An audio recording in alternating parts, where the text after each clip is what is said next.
What do we want? Real democracy! When do we want it? Now! What do we want? Real democracy! When do we want it? Now! Welcome to Real Democracy Now. I'm Nivek Thompson, and Real Democracy Now is a podcast for people who think we can and should improve how democracy works. This podcast looks at democracy from different angles to help you think about how democracy might be improved.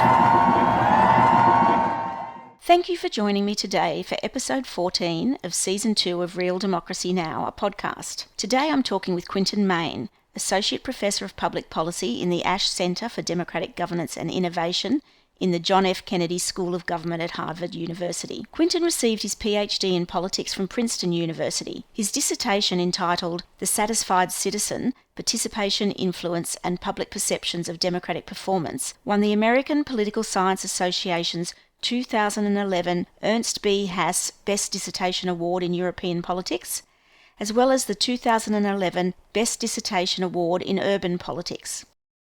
Quinton's research and teaching interests lie at the intersection of comparative and urban politics. He is particularly interested in how the design and reform of democratic political institutions affects how citizens think and act politically. I first came across Quinton's work early in my own PhD studies, when I found his dissertation online, and was very taken with the idea that satisfaction with democracy could be demonstrably increased by devolving power and authority to local government. In this episode, Quinton talks about States of Satisfaction, a book he is writing based on his PhD research, as well as two other areas of research he is currently undertaking. One, looking at the impact of ideological congruence on citizen satisfaction, and the second, developing an approach for including citizens in the evaluation of democratic quality. Thanks so much for joining me today, Quinton. A lot of the current focus in academia and the broader public discourse around democracy is very much focused on what isn't working. Your research and upcoming book has a more positive focus. Can you describe your research and your findings about citizen satisfaction? Yes, so the book project I'm working on right now is all about citizen satisfaction, and the title of the book is States of Satisfaction. And the focus of the book is trying to understand the institutional arrangements and structural conditions that generate greater citizen satisfaction. And really the reason for the book is to sort of critically examine the inevitability or the normalcy even of political discontent. We've gotten so used to thinking that large numbers of citizens will be inevitably or normally dissatisfied with the functioning of democracy. So the goal of the book project is to interrogate that issue, whether it really is normal or whether it's possible to design institutions or produce structural conditions that in the end generate citizen satisfaction. And the type of citizen satisfaction I'm interested in is one that I'd call deep as well as broad. So deep in the sense of citizen satisfaction with the very democratic condition. So the functioning of democracy in everyday life or writ large. And broad in the sense of trying to understand whether it's at all possible to generate a citizen satisfaction that is experienced not just by citizens to whom satisfaction should come easy in the sense that they have a range of political advantages, but citizen satisfaction as it's experienced by groups that we often view as marginalized from national politics. So that's sort of the core of the book. It's trying to understand the institutions and structures that might generate this deep and broad satisfaction. And the argument I put forward in the book is that citizen satisfaction isn't so much generated by what governments produce, and citizen satisfaction is not the product of elite manufactured consent, or because some societies and some are predisposed to be democratic Pollyannas, but rather citizen satisfaction is shaped by the actual architecture of government and how the state is structured and specifically how political power is distributed and shared across state institutions. So in that sense, the book hopefully provides a check on blind acceptance of the inevitability of political dissatisfaction or political discontent, and provides a way of moving past or managing dissatisfaction. So what is that? Then what I find in my research is that this broad and deep citizen satisfaction is generated by systems of empowered local government. So countries that have local governments that play an important role in planning and delivering and financing key welfare services, education, and social policies and programs. Those are the countries where we find higher levels of citizen satisfaction, and that broad citizen satisfaction among the haves as well as the have-nots. And in countries that empower local governments over time, what I also talk about in terms of welfare municipalization. So in countries that municipalize their welfare systems, we also find that citizen satisfaction increases in those countries and increases among both the haves as well as the have-nots. I know you did research looking at satisfaction with democracy in a number of European countries, and yes, my understanding is that one of your findings was that the more, what you were just saying then, the more empowered the local councils are, that was correlated with levels of satisfaction? Exactly, yes. So did you get a sense of whether it was actual ability and actual involvement or potential to be involved? Was there a sort of a difference there, or did your research not really look at that? There's sort of two ways of thinking about it, I guess. It's citizens care mainly about the goods and services that the state produces for them, or citizens care a great deal about the quality of the processes that generate those goods and services. And this comes to this question then of whether citizens really care a great deal about getting involved in democracy, whether it's at the national level or local level, or whether they prefer to enjoy the goods and services that the politics at the national or local level generate. My sense is that most people, like you just said, want to live in systems where, if they needed to, and if they wanted to have influence over a particular policy or program, whether it's how their children are being educated or their parents are being cared for, or other issues that relate to their everyday life, they want to know that it is as easy as possible to make their voices heard and exert themselves in order to try to achieve the outcomes that they want to see in those areas. So it's not necessarily the case that in places where citizens are more satisfied with the functioning of democracy, that there are radically more citizens taking part in everyday workings of democracy. But I would argue that places that are home to many more citizens who are satisfied with the functioning of democracy are those places where the architecture of government is such that it is easier for ordinary people to get involved if they want to get involved.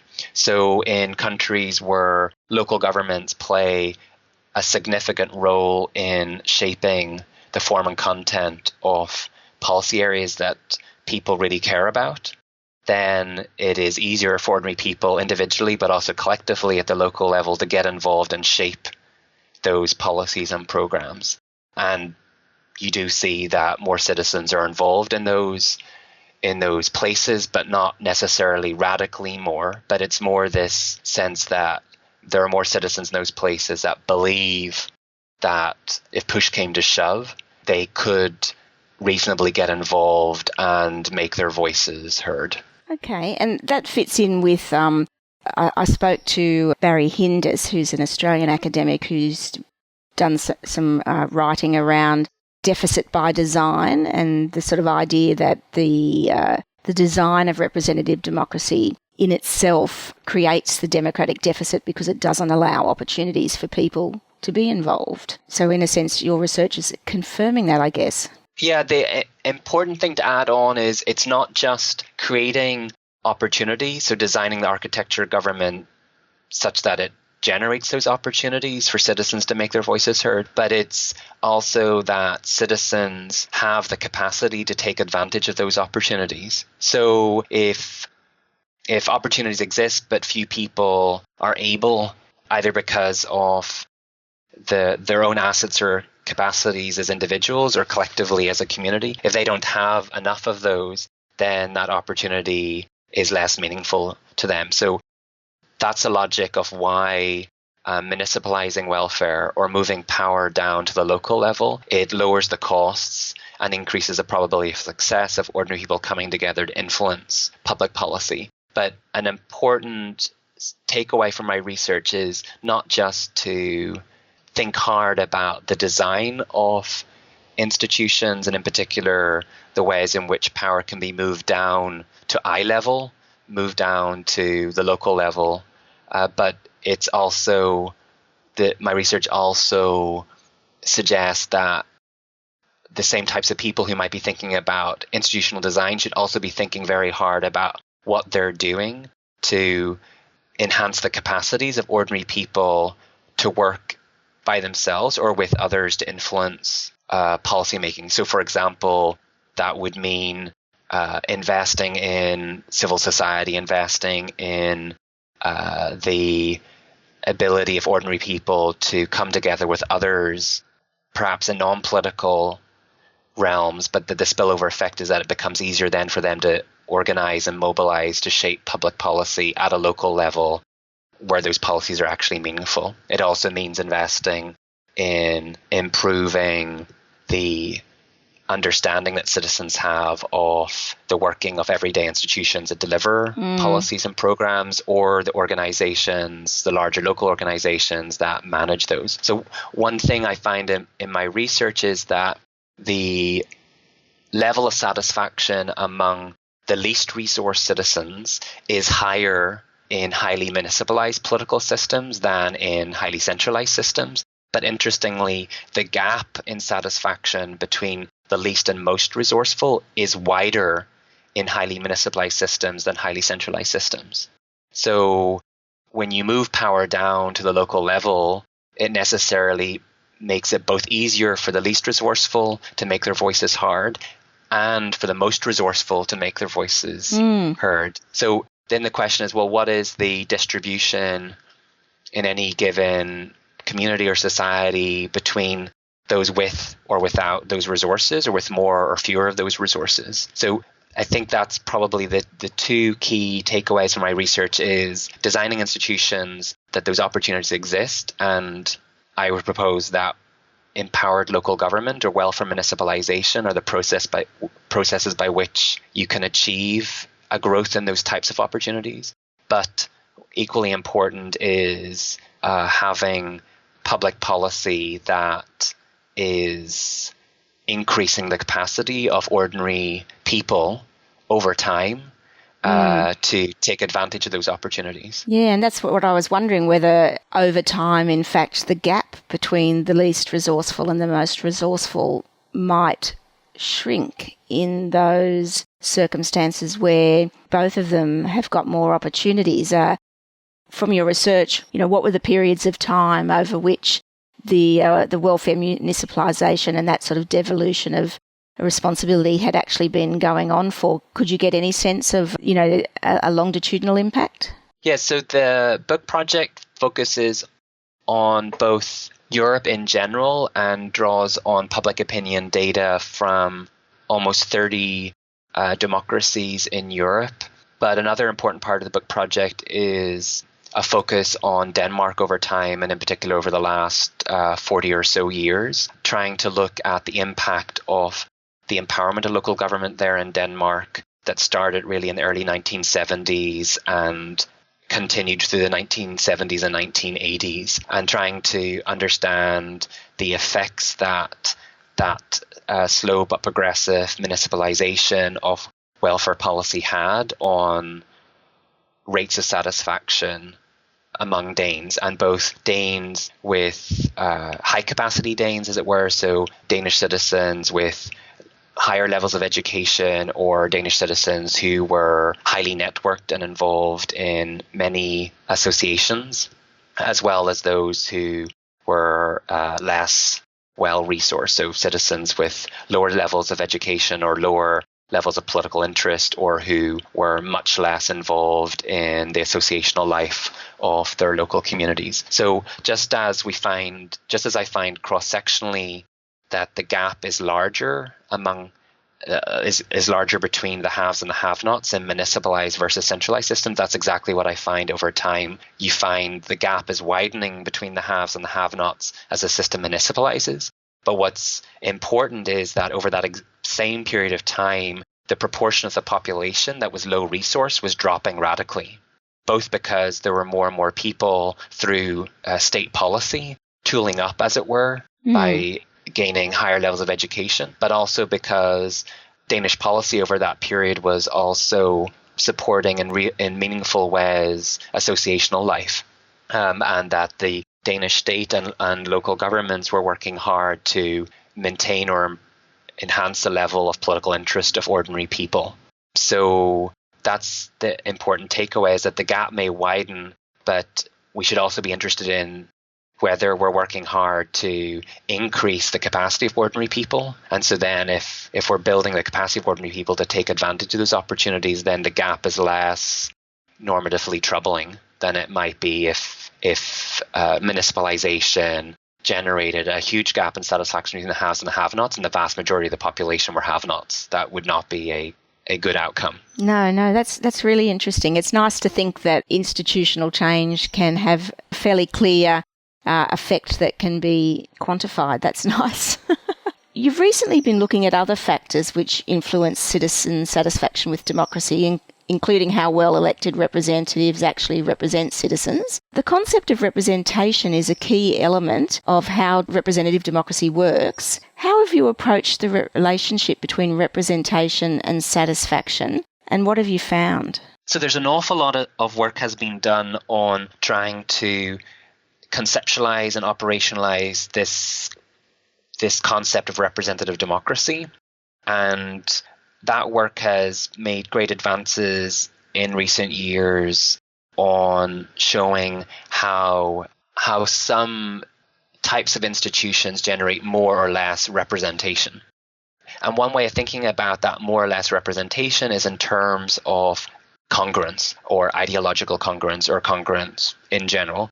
And what that means is how well elected officials, whether they're in government or in the legislature or parliament, whether they actually, whether their ideological position or policy position is congruent with or corresponds with that of ordinary people or individual voters. So there's a lot of work has been done to try to figure out, well, why is it that some systems have higher levels of congruence or ideological congruence, and other democracies have lower levels of ideological congruence? And some of the findings to come out of that relate to whether first past the post or majoritarian systems do a better or worse job than systems with proportional representation or PR voting systems. There's a lot less work has been done, however, on how congruence affects how ordinary people think and act politically. So the research I've been doing with Armin Hackverdian, who's at the University of Amsterdam, has been looking at just that question, about this question of whether congruence has a positive effect on how citizens think about the political system, and in particular whether they're satisfied with the functioning of democracy. And so there's good reason to believe that democracies that have higher levels of congruence or ideological congruence, we should find that citizens are more satisfied in those democracies. The question, though, is, well, do all forms of congruence matter equally to how satisfied citizens are? And so in the work with Armin, picking up on research from economic voting, we introduce this distinction of egocentric congruence versus sociotropic congruence. So egocentric congruence is congruence measured in terms of the distance or proximity between the ideological position of the government or legislature and the ordinary individual citizen, him or herself. And so the idea would be that if you or I thought that we were closer ideologically to the government of the day or the legislature as a whole, or if objectively we were closer to either of them, then we might be, I think, more satisfied with the functioning of democracy. The other form of congruence that we look at is sociotropic congruence. Now, that is the relationship between the government or legislature and the citizenry as a whole, and the degree to which there is either a distance between the government or legislature and the median citizen, or, which is a bit more complicated to measure, the distance or proximity between the government and legislature on the one hand and citizens taken as a whole. So there we're looking at the distribution of ideological placements in the government and legislature and then in the citizenry as a whole. So there the expectation might be also a bit like egocentric congruence, that if you or I looked out to the world and we thought that the government or legislature matched in some way citizens taken as a whole, our fellow citizens, then that might also generate more satisfaction. So that's, in one of the papers we've written, that's sort of the puzzle that we focus on, is whether egocentric congruence or sociotropic congruence matters at all, has any observable impact on whether ordinary people are more likely to say they're satisfied with the functioning of democracy. Interestingly, what we find is that, like research that came before, there is a positive relationship between egocentric congruence and citizen satisfaction, but we find no evidence of a relationship between sociotropic congruence and citizen satisfaction. So that might be troubling for some, because it seems to suggest that citizens' outlook on the quality of their political system is not being shaped in any observable way by whether the government or the legislature as a whole is doing a good job of matching the population as a whole. Its citizen satisfaction seems to be shaped more by whether the government or legislature of the day is doing a good job of being close to the individual citizen. Although I guess in a sense that suggests that people do value the representative component of representative democracy, doesn't it? The individual citizen is looking for and valuing being represented. Exactly. So the research seems to suggest that citizens do indeed care about the fact that when they look to political officials, whether it's the government of the day or the legislature as a whole, when they look to those officials, they want to see as close a match as possible. And the closer that match, the more likely it is that the citizen will say, I'm satisfied with the way democracy is working. We would also, I guess, like to think, though, that citizens care not just about how well they individually are being represented by political officials, but that they would also set some store by the fact that those same officials are doing a good job of representing the population as a whole. And what our research seems to suggest is that that doesn't seem to have traction with how ordinary people think about politics. They seem to be moved by their own distance or proximity to officials, and much less, actually not at all, by whether the government or legislature is doing a good job of representing all citizens taken as a whole. And we research allow you to say whether that's the same in majoritarian versus consensus governments or systems? No, we haven't looked at that, but that's definitely something we've thought about looking at further. There's sort of two ways in which we've thought about moving forward. One is whether that relationship varies depending on the design of the institutions, but also whether different types of citizens may be more or less inclined to care more or less about egocentric versus sociotropic congruence. So in the original research, we looked at what we called cognitively sophisticated citizens, so citizens that have a high level of education or a high level of political interest. the idea being that maybe those citizens, because sociotropic congruence is not an easy thing to understand. It's not as if newspapers are reporting on the degree of sociotropic congruence.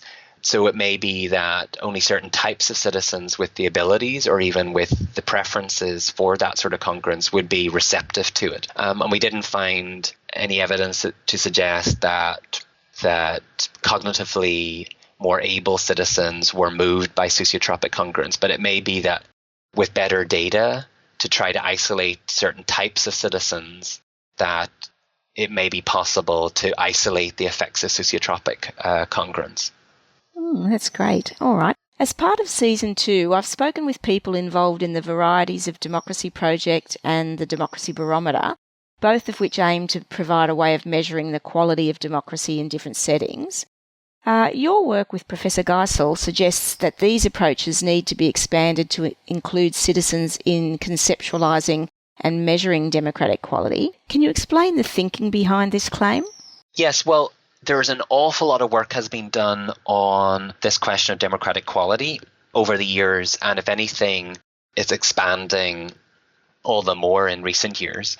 A major challenge, though, of existing research is that it is predominantly focused on the institutions or structures that make up democracy, and a lot less time is spent thinking conceptually about citizens or even how to measure citizen dispositions in some way. So the goal of my work with Brigitte Geisel, who's at the University of Frankfurt, is really to try to find a space for citizens in the conceptualization and measurement of democratic quality. So it's trying to move beyond a purely or predominantly institutional focused understanding of democracy to try to include citizens in some way. And that's important because intuitively, a lot of us believe that citizens are part and parcel of what makes a democracy a democracy. It's not just about having the right rules or the right institutions and bricks and mortar somewhere. It's about also the types of people who bring those institutions and those rules to life.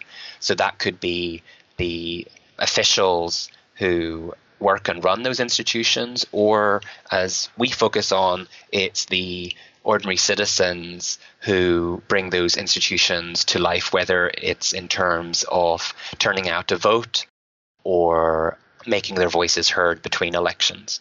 So our goal with that project is to find a way to conceptualize that inclusion of citizens in the meaning of democracy. And we focus on three key components: citizen commitments or democratic commitments of ordinary people, the political capacities of ordinary citizens, and then the quantity or types of participation, political participation undertaken by citizens. So we make the argument that in addition to looking at the types of institutions that make up a democracy, if we want to understand the quality of democracy, we also should spend time thinking about how to understand and measure the democratic commitments of ordinary citizens, their capacities to make their voices heard within the political system, and the ways in which they actually take part in the democratic political system.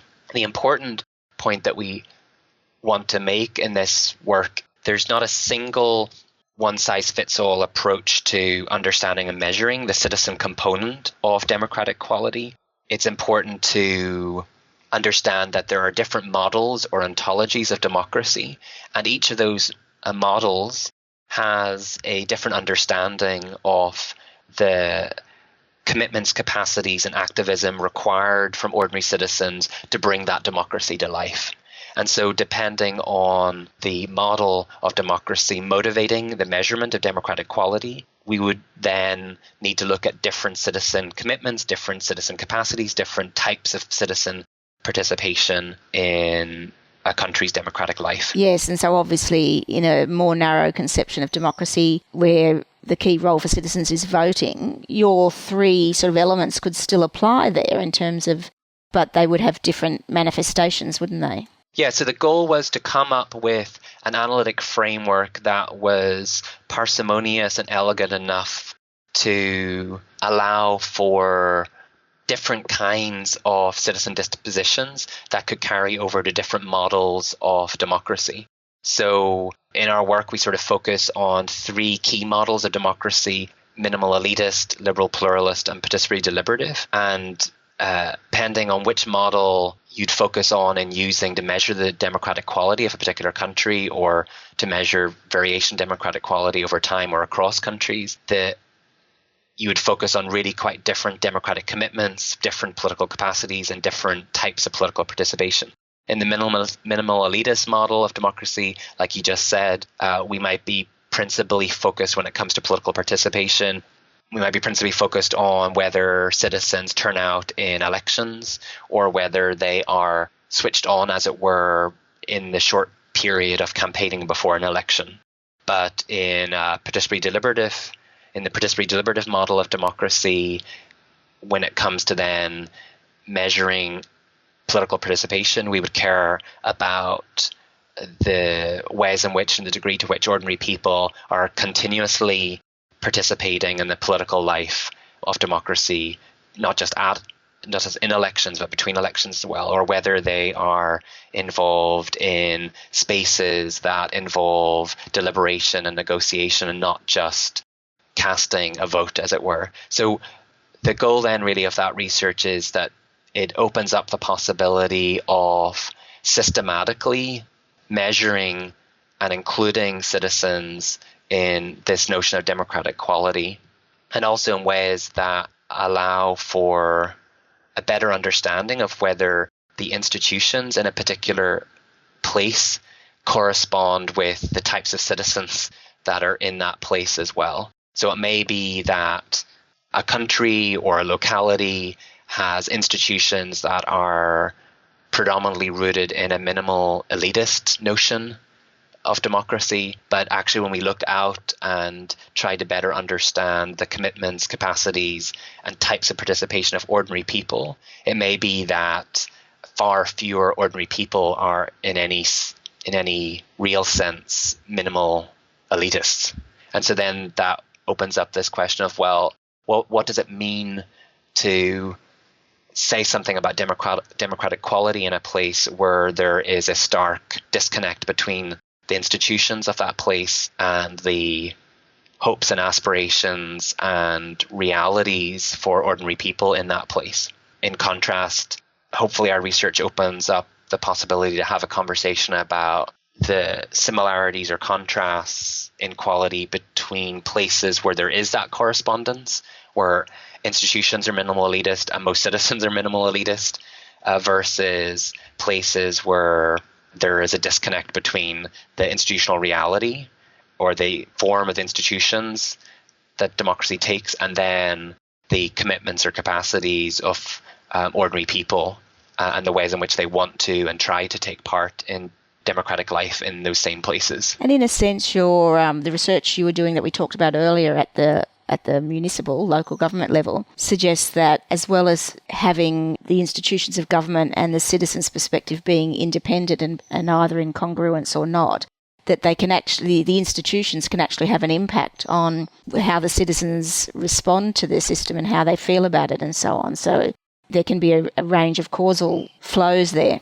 Exactly. So local governments and national governments are continually shaping directly and indirectly how ordinary people think about politics, the types of commitments they have, the capacities they have to take part in politics, the ways in which they actually do take part in politics. But what the research in democratic quality has missed for some time is taking seriously the citizen side of democracy. It's focused mainly on measuring the quality of institutions and the quality of the functioning of those institutions, but it's spent a lot less time thinking about how to measure in any structured way whether ordinary people are willing and able to breathe life into those institutions.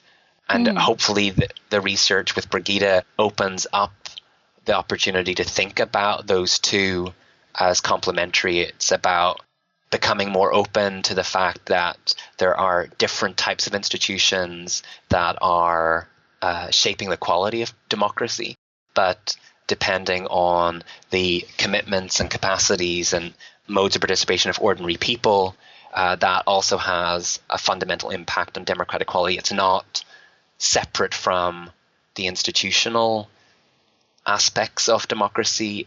It's part and parcel of democracy. And so in places where we intuitively feel that democracy is under threat or democratic quality is diminishing over time, it may be that is driven not just by the quality and types of institutions that make up that democracy, but also because of the fact that there has been change over time in the democratic commitments of ordinary people in those societies, their capacities to take part in the political process in those democracies, and also the ways in which they're actually taking part in the democratic life of their societies. So the traditional way of understanding democratic quality wouldn't pay a great deal of attention to those changes over time in commitments, capacities, and participation.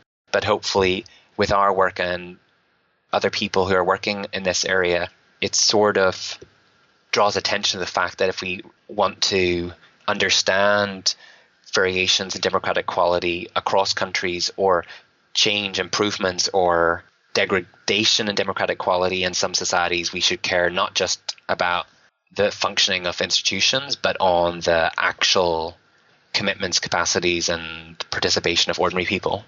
It makes sense to me. In an interview I did recently with Professor Jerry Stoker, he suggested that there's a significant number of citizens who don't want to be involved actively in their democracies, and that this is a legitimate choice for them to make. How does this fit in with your view and your model of a good citizen? Well, the goal of my research with Brigitte Geisel is really to underscore exactly that point, that depending on the model of democracy driving our analysis of democratic quality, we will view different levels of involvement of citizens in different ways. So a minimal elitist understanding of democracy wouldn't set a great deal of store by continual active involvement of citizens in policy making. But other models of democracy set a great deal more store by ordinary people taking part more actively on a continuous basis in the everyday lives of their political systems. So the research with Brigitte is really to underscore that point, that there is no one-size-fits-all cookie-cutter approach to understanding the good citizen.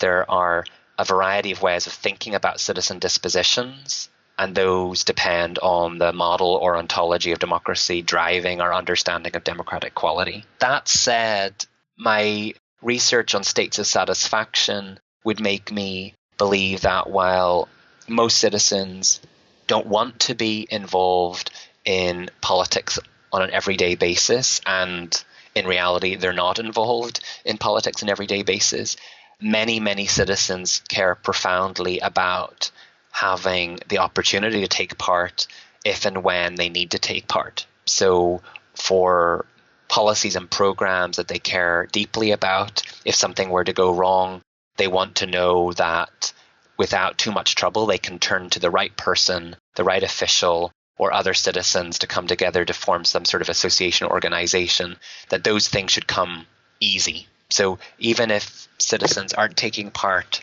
actively in the everyday working of democracy, many want to know that they could if they needed to or wanted to. And I think that's the big difference, is which democracies are able to generate by design those opportunities for ordinary people to make their voices heard when they want to make their voices heard. And then related to that, which democracies are continually investing in the skills and capacities of ordinary citizens and communities to take full advantage of those opportunities. So it's not just about creating the opportunities by design, but also facilitating the formation of skills and the creation of capacities so that ordinary people by themselves or working with others can leverage those opportunities to make their voices heard and influence the outcomes of policy areas that they care about. Yeah. Okay. No, and so that is very similar to what Jerry was saying, is that he was talking about, he's got a phrase, a democracy fit for amateurs, so that people can get involved without having to be professional or semi-professional politicians. Or that they're able to link up with professional or semi-professional. So I think a well-functioning democracy is one where there's a healthy relationship between ordinary people and organized interests who can represent those people. So it's about creating opportunities for ordinary people to come in to the political process and make their voices heard, and to come to a deeper understanding of the complexity and trade-offs of policy making. But it's also about whether ordinary people feel that there are others at eye level with them that they can turn to, who may not be elected officials or local public servants, but who are in their community or who could represent them and take a seat at the table alongside public officials. And I think that systems that seem to be working best are those where the opportunities exist for ordinary people to make their voices heard, where ordinary citizens have more capacity to make their voices heard, but they're also systems where civil society is well organized and vibrant enough to make sure that there are professional or semi-professional individuals or organizations that can take a seat alongside public officials at the local or national level to make sure that the policies and programs that are eventually passed and implemented correspond with the needs and wants and aspirations of ordinary people. Yeah, that's. I think I can see how that flows from all of your research. So that provides a nice link across the different streams that you've been looking at, doesn't it? And finally, if you could change one thing about our current system of democracy, what would it be? Yeah, I'm still drawing a blank. Maybe a couple of things, your top two priorities? I guess one thing that flows out of my own research about how existing political systems could be changed would be to think about ways in which power can be moved out and down from existing national level institutions of representative democracy, and in ways that make it easier for ordinary people to make their voices heard in the political system, whether that is in the form of them working by themselves or with others, or where it becomes easier for organized groups and associations representing ordinary citizens to make their voices heard inside of the political system. So one way in which that could be done, of course, is through processes of decentralization, devolution, or in particular through processes of municipalization and the empowerment of local government. But I guess what's really important about that is that it's not just about moving power down to an eye level where ordinary people or associations representing ordinary people can make their voices heard, but it's about making sure that those levels of government have the capacity to deliver for ordinary people. So it's very easy to say that decentralization moves power down to eye level, but if local governments then don't have the means, the fiscal capacity to respond to the need in their local level, well, that's not an example of empowerment. If anything, that's an example of disempowerment. Decentralization meaning that some parts of a country are able to deliver while other parts are somehow, through their autonomy, disempowered. So I think the one important change would be empowered decentralization. That was a nice bringing that together. One of the things that what you were just saying then made me think about, though, is something I've discussed with a few other people, and that is with the increasing globalisation, the actual power, the empowerment of even national governments can appear sometimes a lot more limited than we think it is. One of the things that people were talking to me about, in deliberative processes, politicians are not devolving power to the citizens. I just sort of wonder sometimes how much control, how much power they have to devolve. Yeah, exactly, what they've got themselves. Yeah, I don't think I have a well-worked-out answer to that. I mean, there's a long-standing debate within political science about just that issue of whether globalization constrains national politicians or other politicians operating at other levels to such an extent that they can't reasonably respond to the needs of ordinary people. So I don't think there's any disagreement that globalization creates both opportunities for growth and therefore redistribution, as well as constraints on the ability of politicians to redistribute or design and implement social policies. I think I'm hesitant to throw the baby out with the bathwater, the baby of empowerment with the bathwater of globalization. I think that even in context of globalization, that politicians and civil society and businesses can come together to maximize the benefits of globalization and the ways in which globalization can generate growth that, with the right policies and programs, can be spread more equally than they often are. And so that's mainly a question of political will, which is then mainly a function of the ability and willingness of ordinary people to organize and mobilize to generate that political will among elites. And that's not to say that that is an easy process or a process where there aren't opposing interests which enjoy a great deal of resources, but it's more to say that some societies that are incredibly globalized have found ways to organize themselves to both take advantage of globalization to generate growth, but also to guarantee that the growth generated from globalization is redistributed equitably and in ways that over time mean that society is better able to harvest the fruits of globalization. And then there are other societies where globalization, if anything, it has exacerbated inequality and made it easier for a minority to enjoy the fruits of globalization while leaving a large number of people behind. And I don't think that is inherent to globalization, but rather it reflects how politicians have chosen to respond to globalization, or how they are being forced to respond by constituents, those that take part in politics and maybe those that do not. Thank you for joining me today. The next episode of Real Democracy Now, a podcast, will be the third in the One Change to Democracy series, where you'll hear from a range of my guests answering the question, if you could change one thing about democracy, what would it be? I hope you'll join me then. Thanks for listening to Real Democracy Now. You can find more about today's topic in the show notes at www.realdemocracynow.com.au. If you enjoyed this program, please subscribe to this podcast, write a review, share the podcast with your friends, and join the conversation on the webpage or on Facebook or Twitter. I'd love to know what you think is the essence of a real democracy.